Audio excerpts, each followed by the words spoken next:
इक खण तिस बिन जीवना वृथा जन्म जना।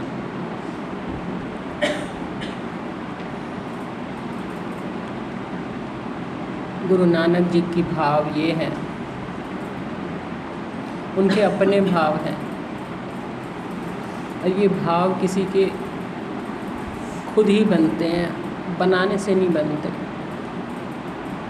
कहने से भी नहीं बनते, समझ से बनते हैं। उनकी समझ विकसित हुई है। जब बुद्धि विकसित होती है, समझ विकसित होती है, तो भाव बनते हैं कि एक क्षण तिस बिन जीवना वृथा जन्म जना। क्योंकि हर प्रवृत्ति सुख के लिए होती है, बिना सुख के कोई प्रवृत्ति नहीं होती। सुख की दिशा बदल दी जाए तो या तो निवृत्ति होती है या प्रवृत्ति ऊपर से प्रवृत्ति होती है पर भीतर निवृत्ति होती है। क्योंकि बिना सुख के, या यूँ कहो सिर्फ सुख के लिए भी नहीं कहें, दुख को हटाने के लिए, सुख में बाधा के लिए, दुख को हटाना कहो या सुख में कभी बाधा पड़ती हो, आपको जिस चीज़ में सुख में बाधा पड़ती हो तो आप प्रवृत्ति करोगे, दूसरे को बाधा पड़ती हो तो आप कोई प्रवृत्ति नहीं होगी। आपकी प्रवृत्ति स्वयं के सुख के लिए है, हर आपकी, क्योंकि आप जो है वो सुख स्वरूप है और सुख स्वरूप अपने सुख स्वरूपता को भूल जाता है और मान ये बैठता है कि मेरी इस दृश्य से, इस इंद्रियों के विषय से सुख में बाधा पड़ रही है, तो वो सुख की बाधा को हटाने के लिए या सुख पाने के लिए प्रवृत्ति करता है। जब ये समझ विकसित होती है कि प्रवृत्ति के पीछे सुख में बाधा पड़ना या सुख प्राप्त करना, ये ही कारण है, जबकि सुख स्वरूप में आप ही हूँ, सुख का स्रोत मैं ही हूँ, मैं सुख स्वरूप हूँ, इसलिए ही मैं सुख के लिए प्रवृत्ति करता हूँ। तो मैं इधर देखता हूँ तो प्रवृत्ति होती है, और इधर ना देख करके इधर देखूँ जहाँ से सुख आ रहा है, वास्तव में जहाँ सुख विराजमान है वहाँ देखूँ, तो मेरी प्रवृत्ति के पीछे सुख की बाधा या सुख की मांग नहीं रहेगी, क्योंकि सुख तो मैं ही हूँ। तो प्रवृत्ति देखने में प्रवृत्ति लगेगी पर मांग को लेकर के नहीं होगी, शरीर की क्रिया होगी, किसी मांग को लेके नहीं होगी। तो मांग पूरी कहाँ से होगी? अपने स्वरूप से, अपने निज रूपता से। और चूंकि निज रूपता से मेरी मांग पूरी होगी तो मुझे अपनी निज रूप की ओर ही बार बार विचार से, निधिध्यासन से, श्रद्धा से, कई प्रकार से लौटना है। अब लौटने की एक दृढ़ इच्छा शक्ति हो जाए, ये समझ विकसित हो जाए कि सुख स्वरूप तो मैं ही हूँ, इसलिए ही तो सुख की मांग रहती है या सुख के प्रति, सुख में बाधा पड़ने पर प्रवृत्ति होती है। तो सुख स्वरूप चूँकि मैं हूँ, तो मैं उस सुख रूप को कैसे भूल जाऊं? ये बाधा पड़ना या सुख की मांग ये दर्शाती है कि मैं सुख स्वरूप हूँ। तो इनको देख करके मैं अपने सुख रूपता को याद कर लूँ, पुनः पुनः याद कर लूँ। इस माइक प्रपंच को त्याग दूँ, जिस रूप में मुझे बाधा दिखती है या जिस रूप में मुझे सुख दिखाई देता है, उसको मैं माया जान लूँ, माया समझ लूँ, परिवर्तनशील समझ लूँ, गतिशील समझ लूँ, बदलने वाला समझ लूँ, ना रहने वाला समझ लूँ, अभाव की ओर जाने वाला समझ लूँ और स्वयं को भाव रूप समझ लूँ, निरंतर रहने वाला समझ लूँ, सतरूप समझ लूँ, चिद्रूप जान लूँ। तो प्रवृत्ति मुझे सुख की तरफ खींचेगी नहीं, लौट करके स्मृति याद कराएगी उस एक को जिसका स्वरूप है सुख, चेतन, सत, हमेशा रहना, प्रकाशकता और सुख, आनंद रूपता। इस बात को जितना ज़्यादा कोई ध्यान दे ले, भाव बनने लगे उसकी समझ विकसित होने से, क्योंकि इस समझ को विकसित करने में थोड़ी सी लगन की ज़रूरत है। यदि ये समझ विकसित हो जाए तो इस नासमझी को त्यागने की आसान हो जाती है। नासमझी क्या कि प्रवृत्ति का कारण सुख में बाधा या सुख की मांग। इधर से ना सुख की मांग पूरी करनी है, ना इधर कोई सुख में बाधा डाल रहा है, क्योंकि सुख तो है ही पहले से, गया ही कहीं नहीं, तो बाधा कैसी? बाधा जो दिखती है वो इंद्रियों को दिखती है, मन को दिखती है। मन और इंद्रियां माइक हैं। माइक दृश्य के प्रभाव से प्रभावित ना होना ये विचारवान बुद्धि का काम है। समझ विकसित होने से माइक दृश्य का प्रभाव से अपने आप को अप्रभावित रखना ये विकसित बुद्धि का काम है। जिनकी बुद्धि विकसित हो गई है उनके ये भाव बनते हैं कि इंद्रियां, मन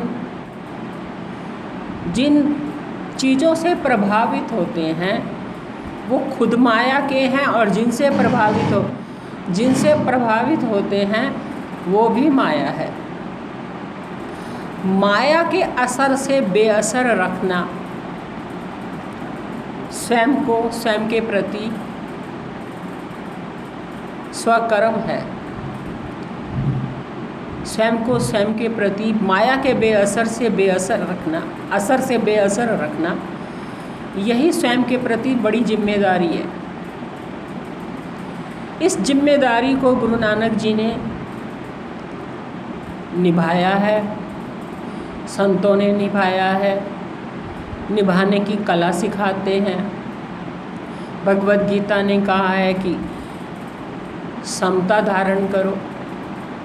समता तभी आएगी जब तुम अपने को माया के प्रभाव से अप्रभावित रखोगे, माया को अलग रखोगे, स्वयं को अलग रखोगे।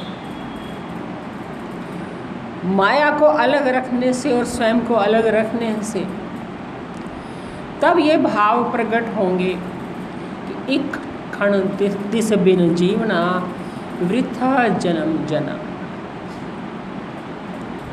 एक क्षण भी कोई ऐसी प्रवृत्ति ना हो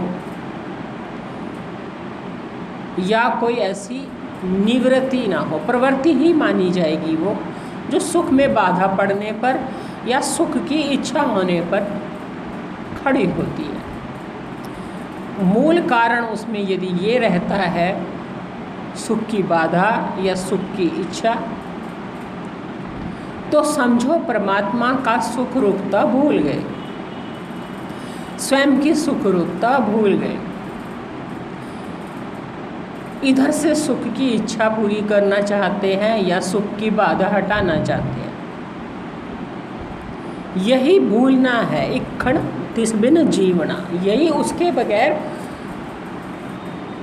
जीना है, विस्मृति में जीना है, उसके बगैर जीना है, उसकी सुख रूपता को भूल के जीना है, उसकी चेतना को भूल के जीना है, उसकी सदरूपता को भूल के जीना है। और सदरूपता, चिद्रूपता, सुखरूपता भूल करके जीना ही, उसके बगैर जीना, ये भाव बनते हैं जिनकी बुद्धि विकसित हो गई है। बुद्धि का असली विकास यही माना जाएगा, सच्चाई यही है। आप भी अपनी बुद्धि जब विकसित करोगे तो आपको ये समझ में आएगा कि बाकी जितनी समझ हमने विकसित करी थी वो नासमझी थी, असली समझ यही है। असली समझ विकसित हो जाने पर जिज्ञासु ये कहेगा कि मैं आप अपनी सुखरूपता भूल जाऊं, अपनी प्रकाशकता भूल जाऊं, अपनी सदरूपता भूल जाऊं, परमात्मा की सच्चिदानंद रूपता भूल जाऊं, तो ये तो ऐसे हो गया कि जन्म व्यर्थ हो गया। एक क्षण तिस बिन जीवना वृथा जन्म। तो प्रवृत्ति बुरी नहीं है, प्रवृत्ति का कारण क्या है ये निग्रह करना चाहिए, निरीक्षण करना चाहिए।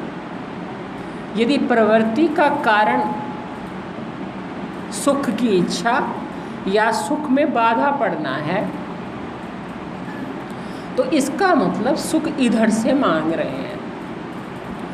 और यदि ये ध्यान रहे कि सुख रूप तो मैं स्वयं हूँ, बाधा कैसे पड़ सकती है या सुख कोई दे कैसे सकता है, बेमुख बुद्धि ऐसा दिखाती है,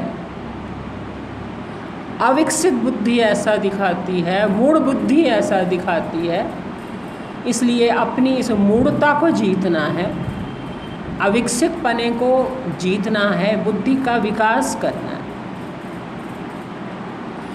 विकास हुई बुद्धि आगे कहती है जल थल महियल पूरिया रविया विच्छु बना। जिस परमात्मा को मैं भूलना नहीं चाहता वो परमात्मा तो मुझे जल में, थल में, आकाश में, पृथ्वी में, सब जगह पूरा भरा हुआ नजर आ रहा है। कहीं ऐसा नहीं है कि वो मुझे नहीं ऐसा लगता कि है। जल में रस बन कर के जो बैठा है, जो पीते ही गर्मी कितनी भी लग रही हो, थोड़ी देर के लिए रस सुख देता है। अब वो सुख देने वाला प्रवृत्ति या सुख में जो बाधा आई वो नहीं दे रहा, ये माया है जो उल्टा दिखाती है। सीधा क्या है? सीधा सीधा ये है कि अस्ति भाति प्रिय रूप परमात्मा की प्रियता से, की भासमानता से, उसकी अस्तित्व से हर वस्तु में प्रियता है, भासमानता है, हैता है। वो है परमात्मा, इसलिए ये है। जिसे कहा भगवान ने, गौर से सुनना इस बात को, भगवान ने कहा जल में रस मैं ही हूँ। उन्होंने कहा जल थल मैयल पूरिया रविया विचवण। जल में गीलापन है, बहना है, ठंडक है, प्यास बुझाता है, सफाई करता है, पता नहीं कितने काम करता है। ये जो हम जल की महिमा देख रहे हैं, भगवान कहते हैं ये मेरी महिमा है, तुम जल की देख रहे हो। जल की देख रहे हो तो जल में तुम सुख बुद्धि बना रहे हो। मैं कहता हूँ जल में रस मैं हूँ, मुझे देखो। इधर इस उपाधि के पीछे मैं बैठा हूँ और इस जल रूप उपाधि के पीछे भी मैं ही बैठा हूँ। इधर तुमने प्यासे होने की ओढ़नी ओढ़ी है, इधर मैंने रस की ओढ़नी ओढ़ ली है, जल की ओढ़नी ओढ़ ली है। ये दोनों तरफ की ओढ़नियाँ उतारो, घूंघट के पट हटाओ तो ही पिया मिलेगी। दोनों तरफ से घूंघट के पट हटाओ। ये घूंघट के पट हटाने वालों को ये दिखाई देता है कि जल में, थल में, पृथ्वी में, आकाश में एक ही परमात्मा रस भरा हुआ है, भरपूर है। पर सबसे बड़ी बात ये है कि हम भीतर से किस बात के लिए तैयार हैं। हमारी तैयारी भी तो होनी चाहिए भीतर हम उसके दर्शन के लिए, उससे प्यार करने के लिए, उसको देखने के लिए, उसको पहचानने के लिए तैयार भी तो हो। उसने तो कह दिया मैं रस रूप में हूँ, भूतों को भूमि में घुस के बल से धारता हूँ मैं। पर अविकसित बुद्धि, मूढ़ बुद्धि अपना कर्म ना करने वाली बुद्धि, व्यभिचारी बुद्धि अनंत पेड़ पौधे दिखाएगी, अनंत वनस्पतियाँ दिखाएगी, अनंत फल दिखाएगी, अनंत सब्जियाँ दिखाएगी, औषधियाँ दिखाएगी। पर उसमें भूतों को भूमि में घुस के बल से धारता हूँ मैं, उसे नहीं देखने देगी कि ये रस यदि भूमि में मैं परमात्मा ना मौजूद होता तो इतनी विविधता रूप में, विज्ञानमय रूप में, सौंदर्य रूप में, ये सुंदरता हम पौधों की देख रहे हैं, विज्ञान हम पौधों का देख रहे हैं। कब देख रहे हैं? जब हम चरम चक्षुओं से देख रहे हैं। दिव्य चक्षु से देखें। दिव्य चक्षु ये कहते हैं कि भूमि में घुस के बल से धारता हूँ मैं बैठा हूँ, मैं विज्ञान में पुरुष बैठा हूँ, मैं सौंदर्य रूप सत्य शिव सुंदर बैठा हूँ। मेरी सुंदरता ये तुम्हें दिख रही है, तुम इनकी मत मानो। मेरी सुंदरता झलक रही है, मेरी प्रियता झलक रही है, मेरी भासमानता झलक रही है, मेरी सद्रूपता झलक रही है। तो तुम मुझसे प्यार करो, मेरा आदर करो, मुझे देखो मैं बैठा हूँ, मुझे नमन करो, मेरा ध्यान करो, मेरी भक्ति करो, मुझे पूजो, मुझे मेरा नमन करो। मेरा ध्यान भक्ति करना, पूजना, नमना मुझे ही भजते हैं जो वे इसके पार हो सके। किसके पार हो सके? दैवी गुण में ही मेरी ये माया अपार है, ये अनंत दिखना, ये माया अपार है। पर तुम जो मुझे ही भजते हैं वे इसके पार हो सके। कैसे भजते हैं? मेरा ध्यान भक्ति करना, पूजना, नमना मुझे, यो मेरी धुन छाने से मुझ में मिल जाए। जब तू इस तरह से देखेगा मुझे, ध्यान मेरी तरफ देगा, दृश्य की तरफ नहीं देगा, दृश्य के आधार की तरफ देगा, रस रूप परमात्मा की तरफ ध्यान देगा, उसकी भक्ति करेगा, उससे जुड़ाव करेगा, उसे पूजेगा, उसे नमन करेगा, तो तुझे जल थल रवि महियल रविया ये दिखाई देगा जल में, थल में, आकाश में,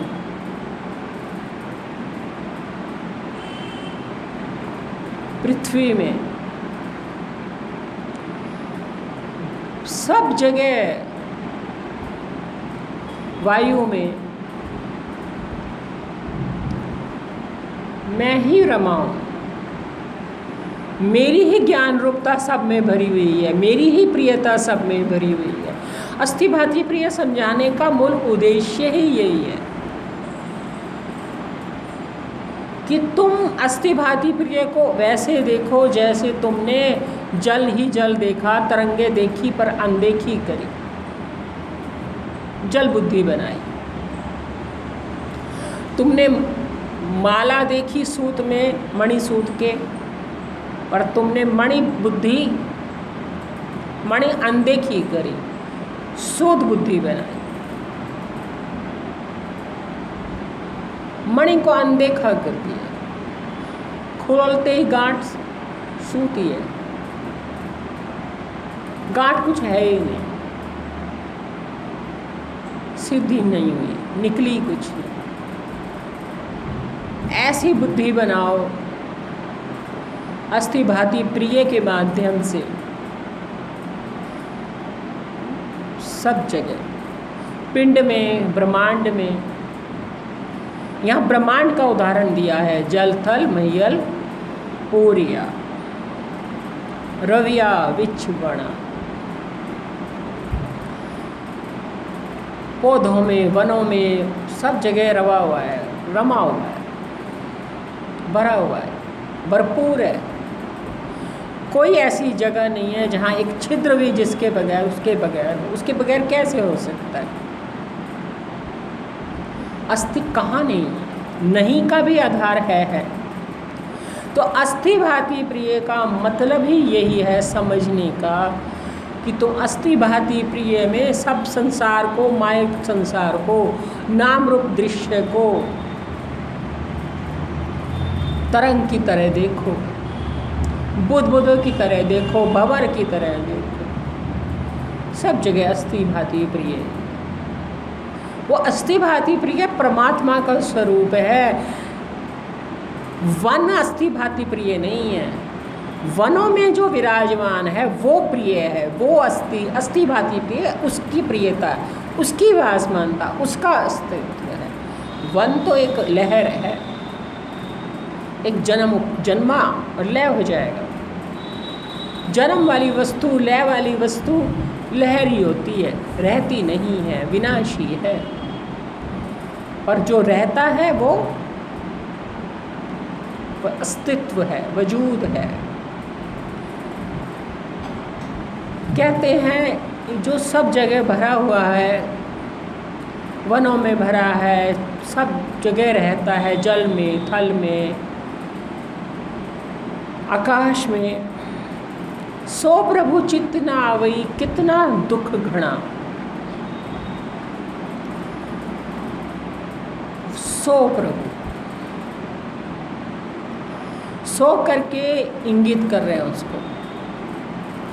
सो का मतलब दूर नहीं, सो मतलब जिसको हम सामान्य रूप से कहेंगे वह प्रभु। वह मतलब वह हमेशा दूरी के लिए नहीं होता। वह से मतलब है उसकी सर्वरूपता। उसकी सर्वरूपता होते हुए भी वह चित्त में नहीं आता। चित्त में क्यों नहीं आता? उसका कारण है। कारण बड़ा हल्का है, पर ध्यान नहीं दे पाते, इसलिए वो बहुत बड़ी समस्या बन जाता है। कारण ये है चित्त में नहीं आने का कि चित्त है दर्पण, चित्त है जल तत्व का बना हुआ। चित्त लेता है प्रतिबिंब। चित्त में होते हैं दोहरा प्रकाश। चित्त में दोहरा प्रकाश पड़ता है। इधर पड़ता है इंद्रियों के माध्यम से दृश्य का, सुनाई, दिखाई, चखाई, सुंघाई,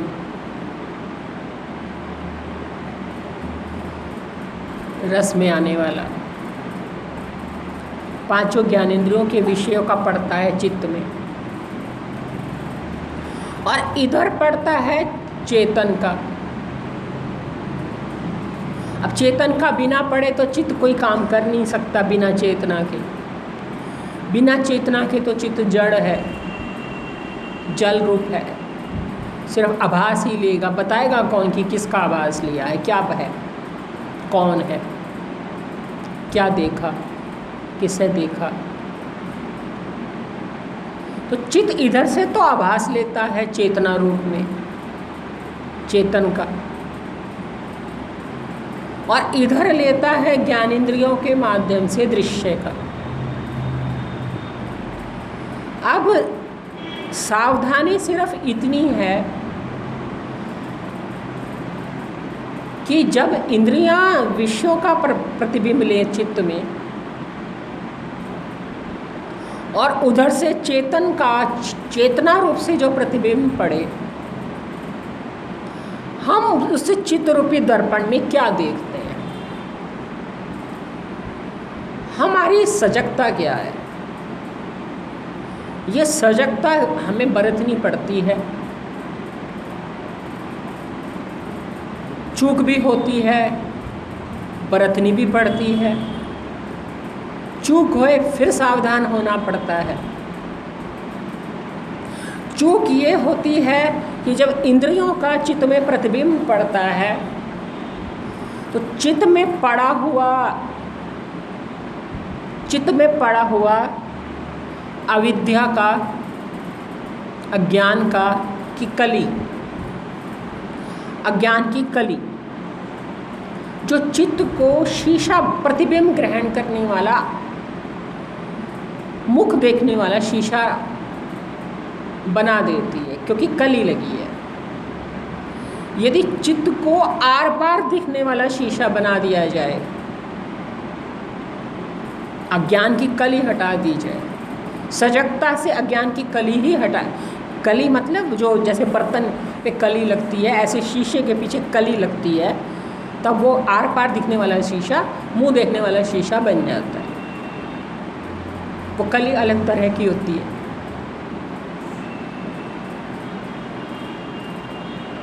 तो मुंह देखने वाला शीशा बन जाता है ये, तो सीमा में दिखाता है, बस इतना ही दिखाता है जितना कोई सामने है। आर पार देखने वाला शीशा दूर तक दिखाता है। तो जिज्ञासु का काम क्या है? जिज्ञासु का काम है इस चित्त को, इधर जब इंद्रियों का प्रतिबिंब पड़े,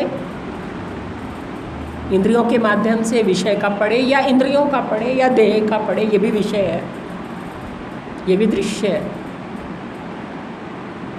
इसका भी पड़ता ही है।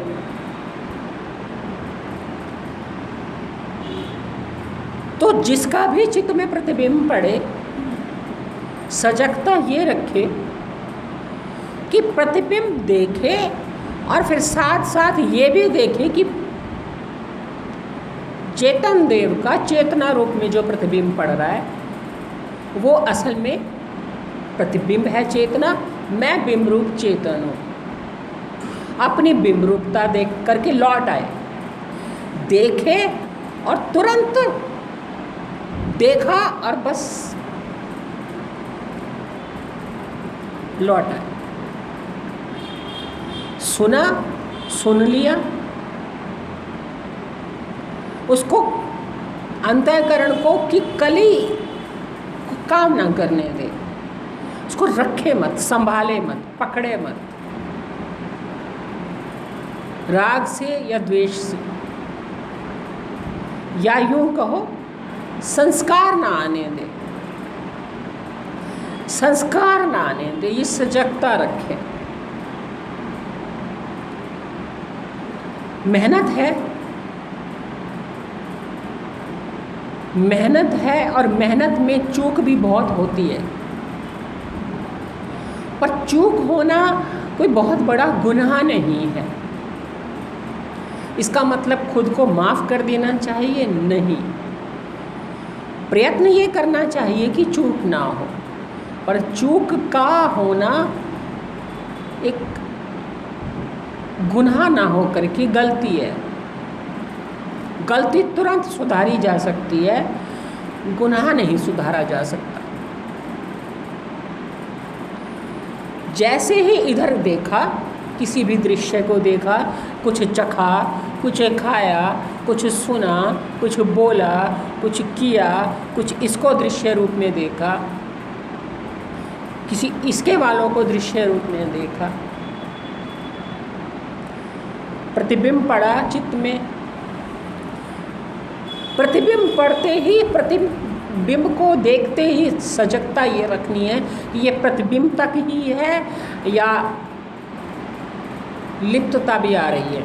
लिप्तता ना आए, लिप्तता ना आए मतलब उसका संस्कार ना पड़े, मतलब अपनी चेतना ना भूले, चेतन ना भूले। चेतना को देख करके चेतन की याद आए, चेतना पर दृष्टि जाए। चेतना का भी तो प्रतिबिंब पड़ रहा है, खाली इस प्रतिबिंब को की तरफ क्यों दृष्टि जा रही है। यानी कुल मिलाकर के चित्त पर दृष्टि हो।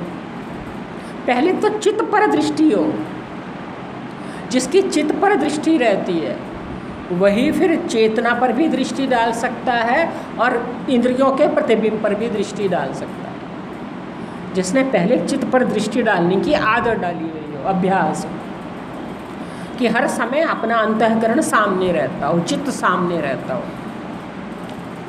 दिखता रहता हो कि चित्त क्या कब क्या कर रहा है, किस भाव से कर रहा है, क्यों कर रहा है, कौन सी कामना से कर रहा है या सहज कर रहा है। चित्त पर जिसकी दृष्टि रहती हो, यदि आप में कोई भी ऐसा है जो कहता है कि हाँ चित्त पर दृष्टि रहती है, चित्त हमेशा निगाह रखता है, निग्रह रखते हैं चित्त पर, क्या उठा रहा है क्या नहीं उठा रहा है। यदि आप चित्त पर निगाह रखते हो तो आप इंद्रियों का प्रतिबिंब, भोगों का प्रतिबिंब, दृश्य का प्रतिबिंब पढ़ते ही चित्त को इस तैयारी में रख सकते हो, जिस चेतना रूप से जिस चेतन का प्रतिबिंब पड़ रहा है उस उधर लौटा। उधर भी नहीं लौटता तो खाली चेतना पर ही, प्रतिबिंब पर ही लौटा। प्रतिबिंब को देख करके बिंब की याद आ ही जाएगी, पर प्रतिबिंब में इस दृश्य को ना मिलने दो। तो जो गुरु नानक जी कह रहे हैं कि ये जो परमात्मा चारों तरफ विराजमान है, जल में, थल में, वनों में, आकाश में, भूमंडल में, वो प्रभु चित्त में नहीं आता। क्यों नहीं आता? क्योंकि भोगों का प्रतिबिंब ले लेता है, और जो प्रियता रूप में, अस्थि रूप में, भांति रूप में बैठा है, सुख रूप में बैठा है, इधर सुख रूप में बैठा है, इधर प्रियता रूप में बैठा है, इधर नाम रूप की उपाधि के परे बैठा है, इधर भी नाम रूप उपाधि के परे बैठा है। वो प्रभु चित्त में क्यों नहीं आता, जबकि प्रतिबिंब तो उसका पड़ता है। तुम्हारे चित्त में वो क्यों नहीं आता? पड़ता तो है, तुम क्यों नहीं देख पाते? इसलिए वो कह रहे हैं सो प्रभु चित्त ना आवे। प्रतिबिंब पढ़ते हुए भी वो दिखाई क्यों नहीं देता? कितना दुख गण, प्रतिबिंब तो पढ़ रहा है, तुम क्यों नहीं देख पाते?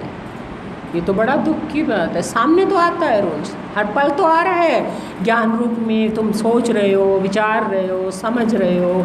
ज्ञान है तभी तो सोच रहे हो, चेतना है तभी तो सोच रहे हो, चेतना है तो सांस ले रहे हो, चेतना है तो ये मांस की जीभ बोल रही है, चेतना है तो कान सुन रहे हैं, चेतना है तो कमर बैठने की सीधी बैठ पा रही है, चेतना है तो पैर बदल रहे हो, चेतना है तो चुन्नी टिकी पड़ी है, नहीं तो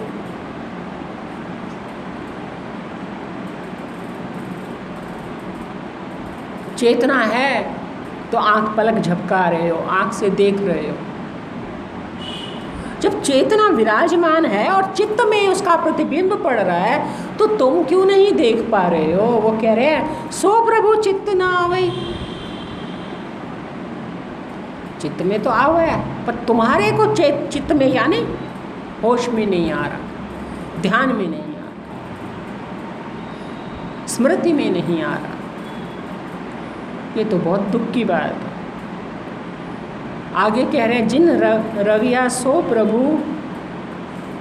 अभी तो 6 लाइनें रह रही हैं। जिन रविया सो प्रभु तिन भाग मणा। हाँ जी, तिना भाग मणा।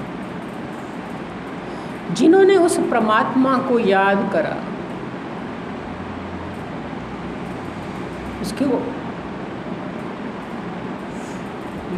उसकी होश संभाल ली, उसको याद कर लिया, उसको स्मृति में रखा, उनके मनोभाग है, थोड़े भाग नहीं है, मनोभाग है।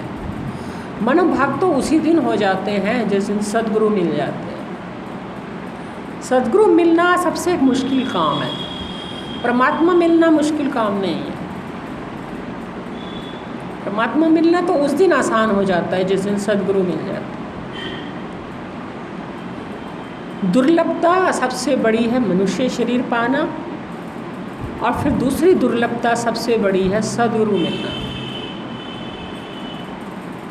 परमात्मा तो मौजूद है, उसको मिलना मुश्किल नहीं है, मुश्किल है सद्गुरु मिलना। कोई बताने वाला मिलना, कोई दिखाने वाला मिलना, कोई दृष्टि देने वाला मिलना, ये सबसे मुश्किल काम है। सुनाने वाले बहुत मिलते हैं, दिखाने वाले नहीं मिलते। ब्रह्म विद्या सुनाते बहुत लोग हैं, दिखा नहीं पाते, बता नहीं पाते।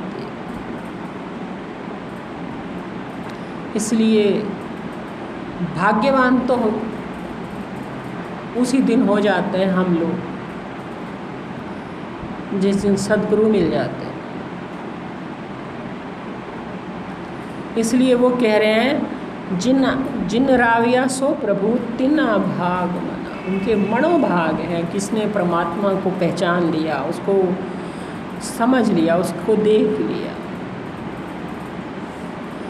प्रभु तो पहले से ही था, प्रभु की तो बातें सब करते हैं।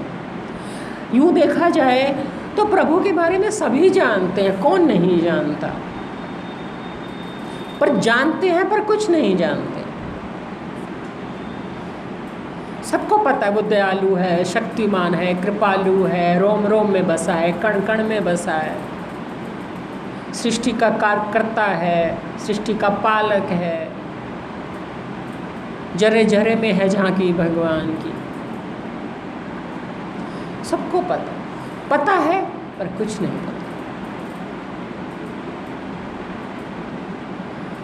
और सुनने के बाद भी सबको लगता है कि बहुत कुछ पता चल गया। एक बड़ी आश्चर्य की बात है, सुनने के बाद भी बहुत लोगों को लगता है बहुत कुछ पता चल गया, पर जिसको लगता है बहुत कुछ पता चल गया उसे अभी कुछ भी पता नहीं चला। जब तक ये पता नहीं चला कि पता चलने में परमात्मा आता नहीं। परमात्मा पता चलने की चीज़ ही नहीं है। ये पता चलना जिस बुद्धि का काम है, ये बुद्धि बहुत तुच्छ है उसके आगे। इसकी कोई सत्ता नहीं है। ये जब तक गुम नहीं हो जाती, खो नहीं जाती, मिट नहीं जाती, अपनी सत्ता नहीं छोड़ देती,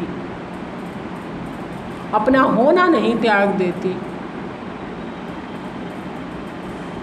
तब तक पता करने का क्या करें, पता चलने का क्या करें? काम तो कुछ नहीं आ रहा। काम तो यही आएगा जिस दिन बुद्धि अपने को छोड़ देगी, अपना होना छोड़ देगी। तो जब तक ये हमें नहीं पता चलता कि परमात्मा मन का विषय नहीं, पता चलने का विषय नहीं, बुद्धि का विषय नहीं, वाणी का विषय नहीं, मेरी समझ में नहीं आने वाला, मेरी समझ में आने वाली चीज़ नहीं है। समझ उसे नहीं समझ सकते, तब तक हम उसकी भक्ति नहीं कर सकते, उससे प्रेम ही नहीं कर सकते। हमारा प्रेम ही समझ में रहेगा, समझ का ही आदर रहेगा, समझ का ही गुमान रहेगा, समझ का ही आकर्षण रहेगा, समझ से ही परिहित विश्वास रहेगा। जब समझ आएगा कि समझ कभी काम नहीं आती, तो समझ का भरोसा गया, समझ का आलंबन गया, समझ का गुमान गया और समझ का राग गया। तभी तो परमात्मा से प्रेम आएगा, गुमान जाएगा, होने का समझ के ऊपर भरोसा जाएगा, समझ जो दिखाती है उस पर भरोसा जाएगा। समझ माया दिखाती है, समझ खुद माया है।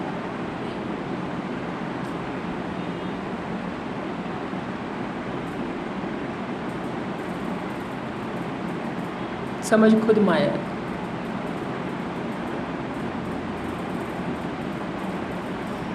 तो जब तक समझ है तब तक समझ का उपयोग तो सदुपयोग तो कर लेना चाहिए, उसका आश्रय नहीं लेना चाहिए। इसलिए उन्होंने कह दिया कि परमात्मा जो सब तरफ व्याप्त है, उसने जिसने उसको पा लिया, जिसने उसे पहचान लिया, जिसने उसे जीवन में देख लिया, उसके मनोभाग्य है। इसलिए भाग्य है क्योंकि उसे ये राज पता चल गया। समझ का कोई काम नहीं है। इसलिए समझ को पकड़ना मतलब माया को पकड़ना, मैं को पकड़ना मतलब माया को पकड़ना, और मैं छोड़ना जितना सरल है उतना ही कठिन है। क्योंकि मैं छोड़ने में अपना कोई पुरुषार्थ तो काम करता नहीं, क्योंकि पुरुषार्थ तो मैं ही करेगी। पुरुषार्थ करने वाली भी ये मैं ही है, ये बुद्धि ही है। पुरुषार्थ से तो मैं छोड़ी नहीं जा सकती। छोड़ी तो प्रेम से ही जाएगी, छोड़ी तो भक्ति से ही जाएगी। और भक्ति करना मैं का काम तो है नहीं। मैं करेगी तो फिर मैं बच जाएगी, जो भक्ति करेगी। तो ये बड़ा खेल है गुरुदेव का।